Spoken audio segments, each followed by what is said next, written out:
जर तुम्ही गेल्या अनेक दिवसांपासून पीक विम्याच्या पैशांची वाट पाहत असाल तर तुमच्यासाठी अत्यंत महत्त्वाची बातमी आली आहे, कारण राज्य सरकार आणि कृषी विभागाकडून नुकताच अधिकृत GR जाहीर झाला आहे।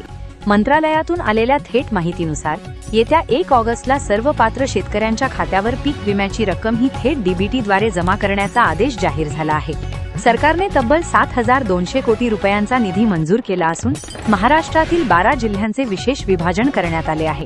काही शेतकऱ्यांच्या खात्यावर 25,000 तर काही शेतकऱ्यांच्या खात्यावर थेट 50,000 रुपयांपर्यंतची रक्कम जमा होणार आहे। 1 ऑगस्टच्या मोठ्या अपडेटची माहिती समोर आली आहे। शेतकरी बांधवांनो, महाराष्ट्रातील मराठवाडा, विदर्भ, कोकण या भागामध्ये अतिवृष्टी व सततच्या पावसामुळे पिकांचे नुकसान झाले होते, तर काही ठिकाणी दुष्काळग्रस्त शेतकऱ्यांना मोठा फटका बसला होता। कोकणातील भात शेती तसेच मराठवाड्यातील सोयाबीन, कापूस शेती या सर्वांचा आढावा घेत केंद्र सरकारने देखील महाराष्ट्रासाठी निधी सोडला आहे आणि यामुळे मंत्रालयामध्ये एक बैठक पार पडली। कृषी विभागाने दिलेल्या नवीन माहितीनुसार ज्या शेतकऱ्यांच्या पिकांचे नुकसान हे 50% पेक्षा जास्त झाले आहे त्यांना पहिल्या टप्प्यामध्ये म्हणजेच 1 ऑगस्टला प्राधान्य देण्यात आले आहे। कृषी विभागाकडून स्पष्ट निर्देश देण्यात आले आहेत की तालुका पातळीवर देखील पडताळणी पूर्ण झाली असून पंतप्रधान नरेंद्र मोदी साहेबांच्या PM किसान सन्मान योजनेचा डेटा आणि महाराष्ट्रातील नमो शेतकरी महासन्मान निधी योजनेचा डेटा एकत्र करून कृषी विभागाने एकाच डेटाबेसवरून पीक विम्यासाठी शेतकऱ्यांची नवीन यादी बनवली आहे।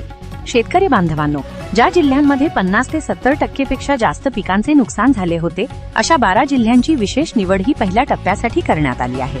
त्यामुळे कोणत्या 12 जिल्ह्यांची नावे तसेच कोणत्या पिकाला किती भरपाई मिळणार आहे याची सविस्तर माहिती GR मध्ये स्पष्ट नमूद करण्यात आली। रुपयांपर्यंतची कमाल भरपाई मिळणार आहे। तर तूर आणि भुईमूग उत्पादकांसाठी जमिनीतील ओलाव्यानुसार आणि क्षेत्रफळानुसार रक्कम निश्चित केली जाणार आहे। या योजनेमध्ये पारदर्शकता आणण्यासाठी सरकारने फार्मर ID कार्ड असलेल्या शेतकऱ्यांना पहिल्या टप्प्यामध्ये प्राधान्य दिले आहे। ज्या शेतकऱ्यांच्या फार्मर ID कार्डवर पिकांची अचूक नोंद आहे त्यांच्या खात्यावर 1 ऑगस्टला सर्वात आधी पैसे पोहोचतील। कृषी विभागाने संपूर्ण राज्याचे विभाजन करून महाराष्ट्रातील 12 प्रमुख जिल्ह्यांची पहिल्या टप्प्यासाठी निवड केली आहे। शेतकरी बांधवांनो, 1 ऑगस्टला तुमच्या खात्यामध्ये विना अडथळा पैसे जमा होण्यासाठी तुमचे बँक खाते आधार आले आहे। पण त्याहून महत्त्वाची बातमी म्हणजे राज्य सरकारने रिझर्व्ह बँक ऑफ इंडियाकडून मान्यता प्राप्त असलेल्या 6 प्रमुख सरकारी बँका आणि 6 खासगी बँका अशा एकूण 12 बँकांमध्ये निधी वर्ग केला आहे। 1 ऑगस्ट रोजी दुपारी 1 वाजता DBTचे बटन दाबल्यानंतर तुमच्या खात्यामध्ये पैसे जमा होतील। शेतकरी बांधवांनो, केंद्र सरकारने महाराष्ट्रातील तब्बल 7,200 कोटी रुपयांचा महानिधी मंजूर केला आहे, परंतु हा निधी वितरित होत असताना शेतकऱ्यांना तांत्रिक अडचणी निर्माण होऊ नयेत म्हणून कृषी विभागाने नियोजन बांधले आहे। देवेंद्र फडणवीस साहेबांनी मंत्रालयात दिलेल्या आदेशानुसार ज्या बँकांचे नेटवर्क ग्रामीण भागामध्येही मजबूत आहेत आणि ज्या बँकांमध्ये DBT सिस्टम अत्यंत वेगाने काम करते अशा बँकांची निवड या वाटपासाठी केली जाणार आहे। रिझर्व्ह बँकेच्या नियमावलीनुसार 6 राष्ट्रीयकृत बँका म्हणजे सरकारी बँका आणि 6 खासगी बँकांची विशेष यादी तयार करण्यात आली असून 12 बँकांच्या मुख्य खात्यामध्ये मंत्रालयातून निधी जमा करण्यास सुरुवात झाली आहे। 1 ऑगस्ट रोजी मंत्रालयातील एका क्लिकनुसार त्यांच्या खात्यावर पैसे सोडले जातील। कृषी विभागाने दिलेल्या माहितीनुसार मान्यता प्राप्त बँकांची निवड करण्यात आली असली तरी कृषी विभागाच्या तज्ञ समितीने सॅटेलाइट मॅपिंगनुसार पिकांचा प्रकार आणि जमिनीच्या क्षेत्रफळानुसार रकमेची टक्केवारी निश्चित करताना शेतकऱ्यांचा 7/12 तसेच पिकांची नोंद देखील केली आहे, ज्यामध्ये 50% नुकसान आणि 70% नुकसान अशा 2 प्रकारे शेतकऱ्यांची। शेतकरी बांधवांनो, सर्वात आधी म्हटले तर महाराष्ट्रातील सर्वात महत्त्वाचे पीक म्हणजे सोयाबीन आहे, कारण गेल्या हंगामामध्ये मराठवाडा आणि विदर्भ तसेच उत्तर महाराष्ट्रातील परतीच्या पावसाने सोयाबीन पिकाचे अतोनात नुकसान झाले होते। अनेक ठिकाणी शेतामध्ये सोयाबीनचे कोंब आले होते तर काही ठिकाणी पिके वाहून गेली होती।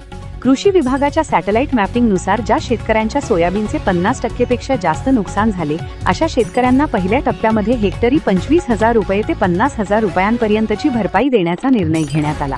ज्या शेतकऱ्यांकडे 1 हेक्टरपेक्षा जास्त सोयाबीनचे क्षेत्र आहे त्यांना 7/12 वरून लाभ मिळणार आहे। त्यांच्या खात्यावर 12 बँकामार्फत थेट रक्कम वर्ग केली जाणार आहे। जर तुमच्याकडे फार्मर ID कार्ड असेल तर हे पैसे 1 ऑगस्टला तुमच्या खात्यावर जमा होणार आहेत। त्यानंतर महाराष्ट्रातील दुसरे पीक म्हणजेच कापूस आहे। कापूस उत्पादक शेतकऱ्यांना यंदा सततच्या पावसामुळे मोठा आर्थिक फटका बसला होता। कृषी मंत्रालयाने कापूस उत्पादकांसाठी विशेष निधीची तरतूद केली आहे। ज्या शेतकऱ्यांनी ई-पीक पाहणीमध्ये कापूस पिकांची नोंद केली होती आणि ज्यांचे जमिनीचे क्षेत्रफळ हे 1 ते 2 हेक्टर दरम्यान आहे अशा शेतकऱ्यांना प्रति हेक्टरी 30,000 रुपयांपासून ते 45,000 रुपयांपर्यंतचा विमा निधी मंजूर करण्यात आला आहे। कापूस पिकांसाठी सरकारने 6 सरकारी आणि 6 खासगी बँकांमध्ये स्वतंत्र कोटा तयार केला आहे।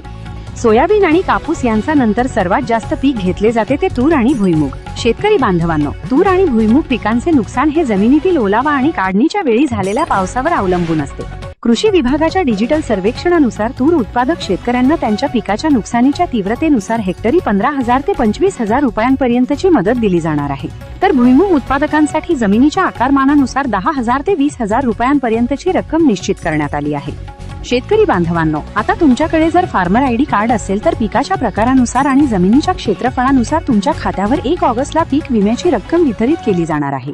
महाराष्ट्रातील 12 जिल्ह्यांमधील प्रमुख 12 बँकांमध्ये पैसे वितरित केले जाणार आहेत.